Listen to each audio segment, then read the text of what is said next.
พันเตพันเตพันเตวาติสมุนพุงเงาเสามีเนื้อหูผู้ต้นต่างโตมุนสุ Bayangin dah. เจ้าผู้เปิดป่าศาสนาคำพระเสียงจอมแกันดอสาวสอนสากรรมพื้นหนอนสอนธรรมความคำเมตตาติสนาหอสอนแลยอดออกหมอกในเลี้ยงหนึ่งปุกหนึ่งเปียงหนึ่งกาถาเอากาคำเจ้าเฮาหักเปียงส่งถึงเลยดูขายย้อนผิดบังคู่หวังต่างหูไว้ทำตาราเจ้าเฮานั่นแขนโตหมอกนี้ใครเลยตาหมุนน้อยหมุนหนอสาธุ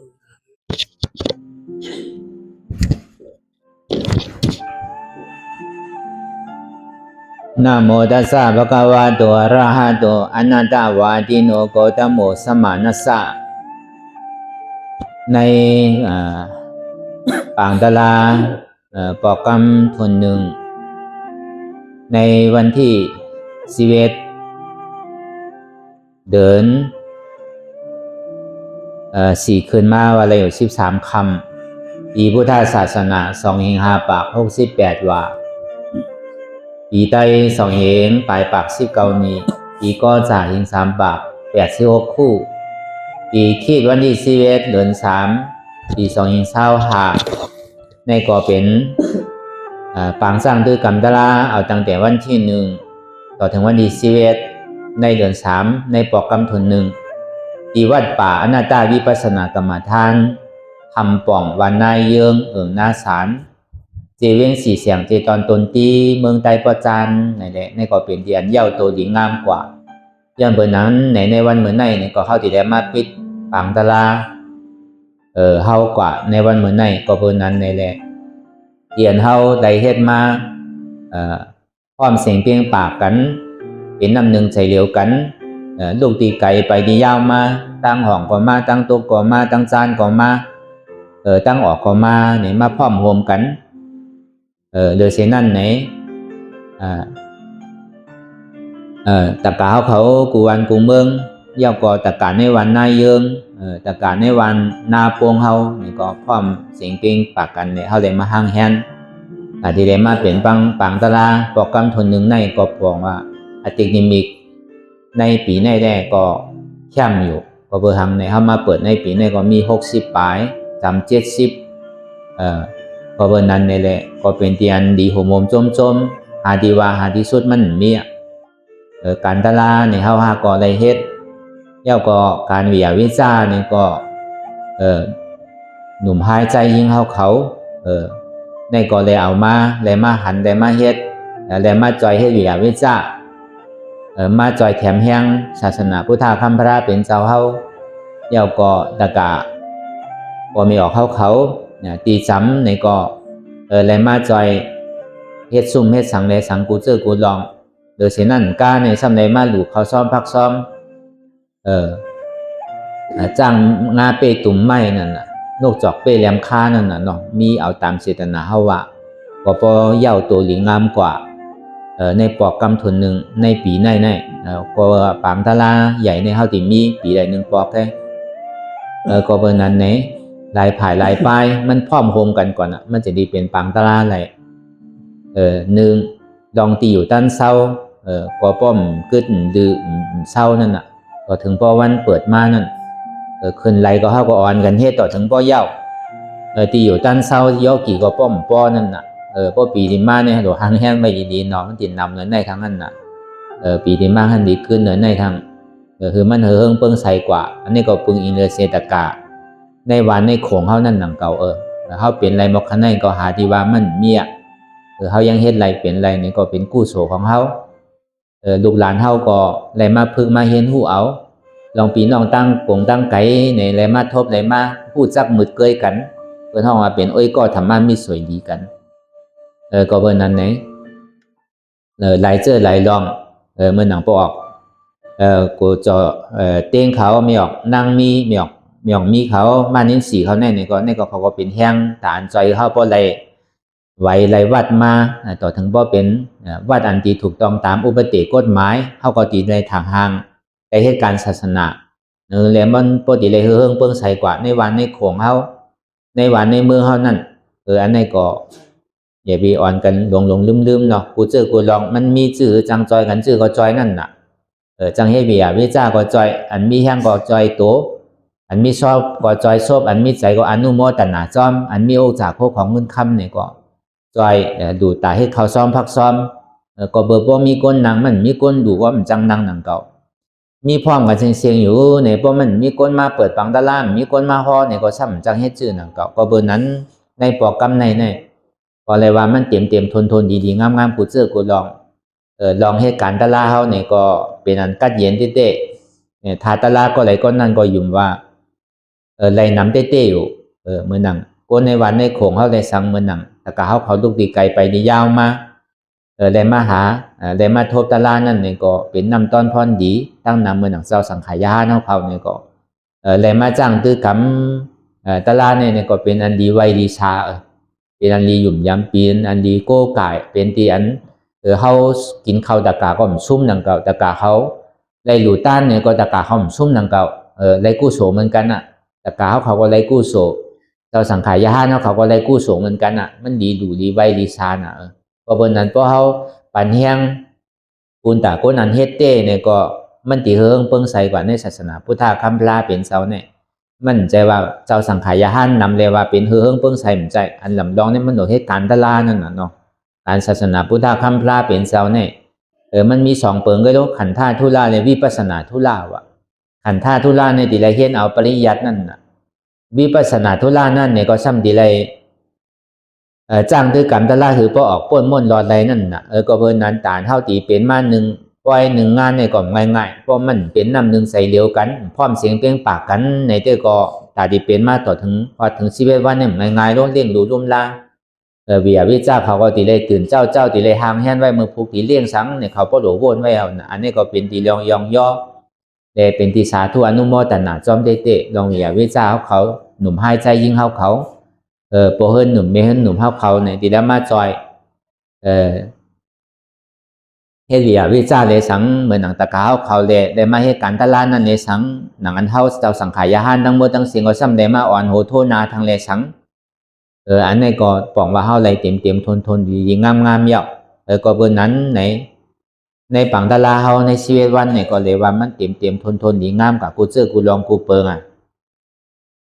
ปีดีมาในดีก้านนะโยตะกาเขาก้านห้าติมันนำเลยในโยนอดูมีที่อยู่ปันเนี่ยเนาะพวกปีที่มาขึ้นเหนือในหนอมจะว่ามาปอกเนี่ยจังให้ถือเนี่ยเป็นกาเปิดแค่ป้อมมากกว่าซ้ำดีปอกที่มาเจนจ้าตัวก่อนในแต่บ้ามาเก่าเนาะคือมันเหยียบไปคือหลาบเนาะเมื่อนางได้แช่ขันใจเนี่ยป้อก็ซ้ำป้อเบาตัวเบาใจป้อใครวินเนาะเมื่อมันนางเนี่ยมันตุกฆ่าขันใจนะเมื่อกับป้อมาอย่างนี้ป้อใครวินเจ็บมันหายกว่าจังไรก็มั่วก็เวอร์นั้นน่ะมันเป็นตะล่าน่ะเนาะแต่กะว่านายยังเขาก็มีมาเข้ากันบ่ใครคืนแล้วเนี่ยเนาะมีชาวไปย่อมีชาวเอก็มีชาวไปแล้วแค่มาเนี่ยมันเป็นตัวอย่างเปิ้นมันใจเปิ้นห้องว่าเปิ้นยังลูกตีไก่มาน่ะเมียวพึ่งเนี่ยมันหาตอมหมอกว่ะหมอกหอมมันมีแต่อะไรว่ามันมาที่มันน่ะพึ่งนั่นอย่าไปเป็นแมงมนลายเนาะขี้มีดีแลมันสำคัญตอมดีนั่นพอมีปล่อยมีล่ามดีแลมันกว่าดีนั่นน่ะเป็นห้องแมงมนตอมขี้ว่ะอันนี้เป็นลูกตีไข่น่ะลูกถึงเมืองสัตว์ลูกถึงตะคิเล็กลูกถึงเมืองล่างพ่นเป็นยังมาหอที่ไหนรู้นั่นบอกว่าเป็นพึงในมหาบอกว่านั่นก็เบิ่งบอกมันมีนายเยิงน่ะเนาะมีทำนายเยิงนั่นน่ะเขาอยู่จำหิมพร้อมเนี่ยก็บอกเนี่ยมันมีเมืองเขามันอยู่ที่ทำเขาเนี่ยเขาซ้ำขี้ข้าเนี่ยเขาซ้ำใครมาตอมบอกไอ้เปิ้นที่เอากับที่กันบอกเนี่ยเปิ้นซ้ำดีว่าขี้บันเขาไงกับในพวกเขาใครตะลาก็อยู่รายเลยเขาหลบเป็นตัวแตกมันนั่นน่ะเนาะปองในเช้าเนี่ยปองที่มาเด่มจังหวะเนาะที่เป็นกูเฮิร์นเอาผมพูดเนี่ยเฮิร์นหนึ่งก้อนพูดลงปองในตะกามันมาไม่ออกมาปองที่มาเป็นตะกาลงมันมาพูดน่ะเปลี่ยนกันมาพองกันเนาะมาอะไร2ก้อนก็แค่นดีใจก็ปันดูเข้ามาพองก็เบอร์นั้นเขาเลยมาพร้อมมันเปี่ยวมันมนแต่ที่พี่ตีเทียงที่โม่กันก็มันมีโลมันกัดเย็นปกปล่อยเมียวในเนาะมันเหมือนปล่อยสั่งล่องเนาะปล่อยสั่งล่องอันหลบวังกันเนาะ ก็กินเหล้าเมาหรือวังโหกันนั่นนะโดยเลี้ยงกูเมียวแล้วปล่อยสั่งร้องแน่มังปองเลี้ยงโยโย่บนช่ำเมื่อจำหมักกองบ้องบ่ตึงขึ้นว่ะเจ้าศรัทธามันเจ้าตัดหน้ามันสำคัญกองหึงบ้องลังว่ะก็ผมเลี้ยงเราเมื่อเหลียวเลี้ยงเราก็ผมไล่ว่ะไล่เลี้ยงป้าเมียดจ้อมว่ะก็เลี้ยงป้าเมียดเนี่ยเขานอนตึงขึ้นนั่นน่ะตีกองบ้องตึงขึ้นนั่นน่ะอย่าไปเปี่ยวเมียวนั่นเนอะอันนี้เขามาเปี่ยวที่ไหนในเขาเลยกัดเย็นเขาเลยดูได้ต้านเตะอันใดก็มั่นเปิงอันใดก็มั่นเปิงลองอยู่ลองเศร้าลองกินเท่าในก็มั่นเหลือนั่นน่ะเขาเลยจากกล้าตั้งปึกตั้งโบตั้งเสียงเหมือนหนังตะเขาเลยมาดูในก็เหมือนหนังเจ้าเขาหนีมาเมื่อเจ้านั่นก็ง่ายๆหนังเก่าน่ะมันก็มีอยู่ก็คือนั่นตึ้งเสียง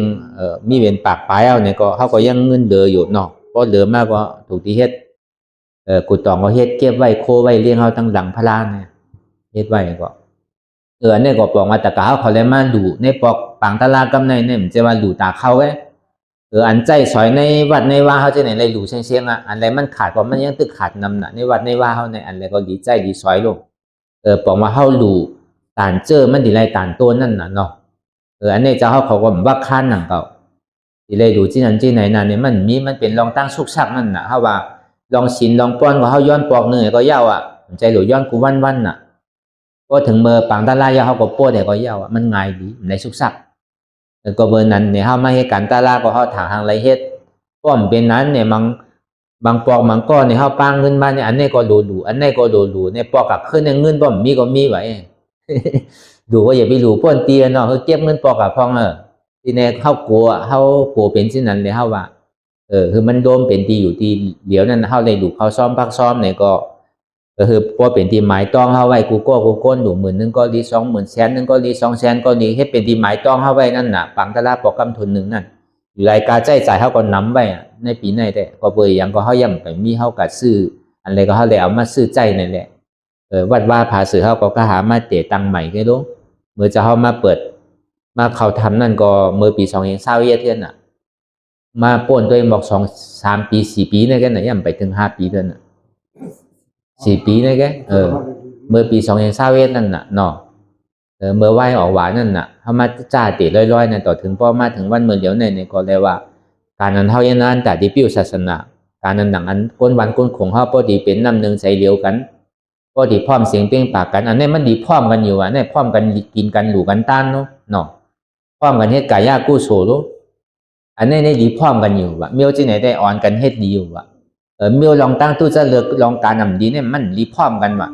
มันดีอ่อนเขาลงตั้งใจนั่นน่ะอันนี้เขาพร้อมกันเนี่ยมันสันดีอ่อนคือเขาขึ้นตั้งเหนือเนี่ยอันนี้ก็ดีพร้อมกันนั้นพร้อมกันหนังเก่าอันเขาอายุอาศักเท่าอันเขาเป็นปอเจ้าเฮิรนเมเจ้าเฮิรนเนี่ยเขาก็ซ้ำดีได้เป็นตัวอย่างอันลูกหลานเขานั่นน่ะวันน้ำมากเขาซ้ำดีใหญ่ขึ้นมาลูกพวกเขาอ่อนเฮ็ดอ่อนช้างอ่อนจ้างตื้อกรรมในไหว้มากเขาก็ซ้ำดีได้มาจ้างตื้อกรรมเหมือนเขาหนังเขาก็เบอร์ไล่สั่งสอนพระเป็นเจ้าเนี่ยมันเป็นไล่งำเย็นไล่กัดเย็นย้อนเหมือนในวันเหมือนในเนี่ยก็เขาก็ห่อมากกว่าวันเนาะมันมีหัวที่เอาอะไรมาห่ออย่างบนลืมหัวเดียวพวกตะกาเขาว่าโจมอยู่ในกรณีโจมหมดเนาะปังตะลาก็เนี่ยโจมอีได้โจมน้ำปีเดียวมาเนี่ยเทียงเป็นทางหัวเทียงเป็นทางอันเนาะก้านมาเก่าเยอะวิยาวิจาเขาเนี่ยใกล้รู้เนาะเดียวเพราะฉะนั้นก็ในปังตะลากำในก็เลยว่ามันเต็มทนดีงามกว่าผู้ซื้อกุลองหลายหลายป้ายอันเป็นอันเท่าหมอทั้งหลายก็จอยกันทั้งนั้นอันเท่าเหตุการณ์ตะลาอะไรก็จอยกันตะลานั่นน่ะเนาะอันเท่าเหตุวิยาวิจารอะไรก็จอยวิยาวิจารนั่นน่ะเท่ากับโดยลองอันไรเชก็มันเป็นอันจอยพร้อมโฮมกันกว่าเสียงมันหมดแล้วก็เบอร์นั้นในป้อไว้เสียชุดในกว่าเดินในเสียงเอาในป้อเดินตีมาในได้ก็เจ้าชามดีเปิดปังตะลาตีโป้งเล่าทางพวกใครเมื่อก็เมื่อน่ะก็อยู่จำว่าป้อมมีการมีงานสั่งก็ตั้งแต่วันที่1ถึงวันที่11นั่นน่ะอันนี้ก็ดีเลยว่าเก่าบันตีตะกาหน้าเยื่องเขาเมื่อไพ่ไปไม่ไหวตึ้งนั่นก็อ่อนกันเจี๊ยบไว้วันพองเนาะเฮือนใน50ที่ไหนแต่เฮ็ดซุ่มบันเท่าตีพวงเล่าไอ้หมอกซุ่มหนึ่งบอกอันเย้ากี่เขานอนนั่นทางแห่นที่ไหนก็กล้าใจของไหนกล้าใส่กล้าใจของมือลำหนึ่งไหนกล้าใจของปูเก๋เนาะใจของนั่งรอดไหน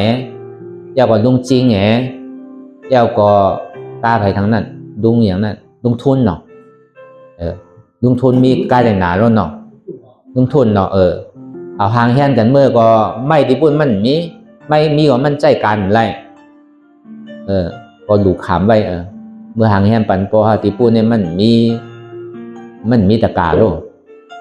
ไก่เฮ็ดปันซุ่มนึงโกนมันนำที่ปุ่นเนี่ยอ่านไม่หิมปากเอาที่ปุ่นได้โกมันนำเลยในนั่นก็เฮาว่าหางแห่นเนี่ยก็เพราะว่าไว้ในมากกว่าโปไผมันใหม่โปไผมันใหม่มันดีมันได้หามแล้วเนาะไปตึงเงินเนาะไผจ้างเอาแรงกะก็เอากว่าเอามือจอยไปในวัน2วันเนี่ยก็ยาวที่พุ่นเนี่ยพอหางแห่นที่ในมือก็จอยกันนั่นน่ะมันจำกันเนาะแต่ที่เรียกได้เหมือนว่าแต่ที่เรียกได้ขี่ก้ามเมื่อเอาตัวมือมาลายก็แลนเนาะพวกใครมือแต่ดอกเอาสังมือโดยการที่ปงเราเนี่ยก็มันจำเนาะเขาเก็บไว้ตึงไว้สังไหนมีต้นไม่ปกไม่ผิวไม่หางก็หางแห่นกว่านั่นน่ะเอามือลงปั่นกำเดียวเหมือนเฮาเฮ็ดที่ไหนใบตึงจะไหนมันมีสาระทางอันหนึ่งมันมุ้งไว้อยู่ก็กะผามันในปวกมันกินบ่ได้อันนั้นเตก็เพราะมันเดือเขาติดตับผามันใบตึงน่ะพี่น้องนาเยืองเลยสั่งพี่น้องนาโป้งเลยสั่งอันเนาะเป็นบ้านเดียวกันเนาะนาโป้งนาเยืองเนี่ยก็ให้ดูขามที่ไหนก็นั่นก็แล้วก็เบอร์นั้นในวันเมื่อไหร่เนี่ยก็เป็นปังตะลาที่อันเท่าเลยมาปีกปังตะลามใจว่าปีกนะเขาปอกะฮอกะเฮิรนก็ดอยเฮ็ดทางการนั้นได้มันหนุนเลยเฮ็ดการกูวันนะลูกใจว่าปีกเอาเล่มเฮ็ดปีที่มากกว่าเฮ็ดเต็มใจนะปอกะฮอกะเฮิรนเขาก็วันปอก2ปอกก็ดูเฮ็ดปอกคำมาเนี่ยก็อันอยู่จำหิมอมเขาก็มันนางตะลามเหมือนกูปอกกันอย่าไปปล่อยอย่าไปล่าเขาปอกะฮอเฮิรนเขาก็เหมือนกันแต่เฮ็ดที่เฮิรนเขาทางพึ่งไว้นั่นน่ะเนาะเพราะเขาใกล้เฮ็ดเนี่ยมันใกล้ลืมพอเฮ็ดทางกล้วยเนี่ยมันถึง2 นาทีปอกยอมก็ยอมจริงๆนั่นน่ะนี่ได้เฮาได้มาเฮ็ดมาพึกจ้อมกันนั่นน่ะเนาะแล้วก็เมื่อนั้นในวันเมื่อนั้นเนี่ยก็คือตะกาวเขาเจ้าเขากูเจ้ากูป้าตะกาวเขากูก็กูก้นนานกลางใจมุงบ้องสุต้องใครใครเป็นนั่นล้อขี่สัมปติได้สังล้อพุทธราสัมปติได้สังในก็คือก็เพียงอกเพียงใสเหมือนหลังเลินขึ้นใหม่สิว่าคำนั่นอ่ำห้างอ่ำหาดำกาขันไพสกรรมโดยตาเนาะสาธุสาธุสาธุ